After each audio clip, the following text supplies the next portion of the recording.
Vem para cá, vamos direto para a redação da TV Atalaia com Samara Fagundes. Vamos falar sobre o caso lá de Santa Luzia do Itaim.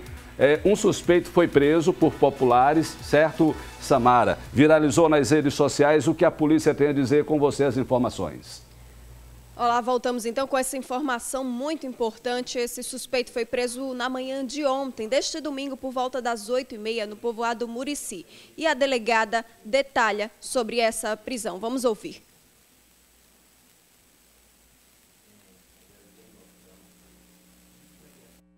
Vamos ao cumprimento do mandado de prisão temporária em desfavor do principal suspeito do crime.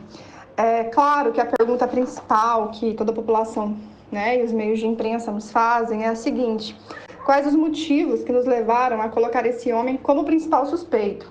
O que eu tenho a dizer é o seguinte: tão logo estivemos no local do crime, juntamente com a perícia, iniciamos uma série de levantamentos e conversas com moradores da região. A casa do suspeito nos chamou bastante atenção, e após a autorização da nossa entrada, algumas evidências, alguns vestígios suspeitos nos chamaram a atenção, e o que motivou o acionamento da perícia novamente. Para nossa surpresa, esse morador, depois dessas análises na sua residência, na própria segunda-feira, ou seja, no dia posterior ao crime, o crime aconteceu na madrugada de domingo para segunda, ele fugiu, simplesmente desapareceu. A informação é que ele pegou uma bolsinha e sumiu da região. Então, dessa forma, pelas evidências encontradas no interior da residência do suspeito e pela fuga propriamente dita, nós decidimos representar o juízo pelo deferimento do mandado de prisão temporária, em desfavor desse suspeito, que foi prontamente aceito pelo Poder Judiciário e pelo Ministério Público.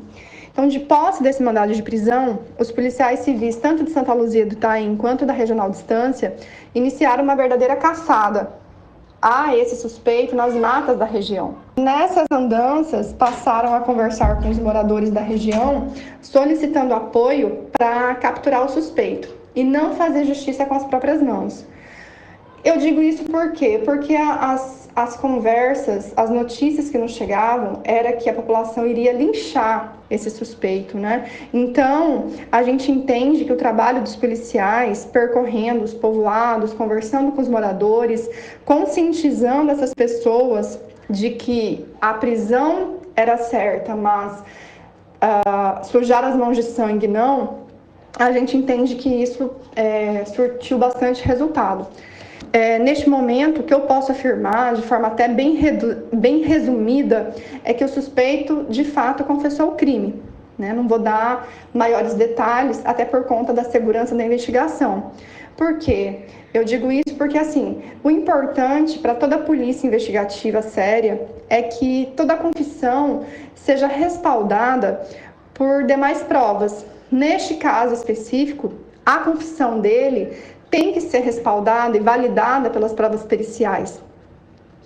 Então, a perícia, ela está trabalhando, de forma contínua nesse caso, e eu acredito que nos próximos dias, talvez até nas próximas horas, as análises pendentes sejam finalizadas, certo? Então, assim que essas análises forem finalizadas, a gente marca uma outra entrevista, até juntamente com a perícia, para poder fornecer maiores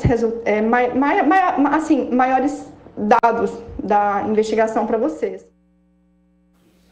Pois é, Ricardo, esse foi o áudio da delegada Gisele Martins, ela explicando sobre como aconteceu a prisão. Mas durante o período da noite, um outro crime. Incendiaram a casa, a residência desse suspeito lá em Santa Luzia do Itaim. E agora segue investigação sobre quem pôs fogo, quem ateou fogo na residência dele, já que é também um crime. Nós conversamos com policiais militares o corpo de bombeiros foi acionado para debelar as chamas dessa residência e também a delegada já também nos informou que dois suspeitos foram identificados, 2 pessoas que teriam ateado fogo nessa residência. Por enquanto, ainda não foram presos, porque ela estará ouvindo depoimentos ao longo dessa semana sobre esse caso, sobre esse crime, e aí sim eles poderão ser presos ou não, se encontrados, é claro, né, Ricardo? Essa é a novidade sobre o caso, que já vem aí, só para relembrar o caso, o Juan Santos Conceição, de apenas 6 anos de idade, ele foi morto no último dia 12 de novembro,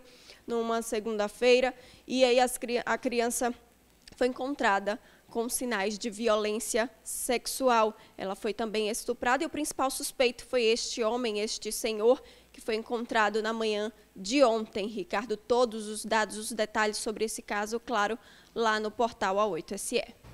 Obrigado, Samara, pelas informações. Então, aí o caso parcialmente resolvido. A delegada disse que ele já confessou, mas ela está aguardando ainda algumas análises de provas pela perícia para concluir o caso. Obrigado pelas informações. As pessoas que prenderam o suspeito, graças a Deus, ainda bem, não cometeram outro crime, ou seja, não lixaram ele, mas amarraram e entregaram para a polícia. Mas a gente espera, daqui a pouco a gente vai comentar sobre isso com o Coronel Yunis, especialista em segurança, sobre essa ação das pessoas, porque daqui a pouco você tem outro caso de pessoas que também agiram fazendo justiça com a própria mão, com as próprias mãos aqui na Grande Aracaju. Daqui a pouco eu volto a chamar você, tá bom, Samara Fagundes?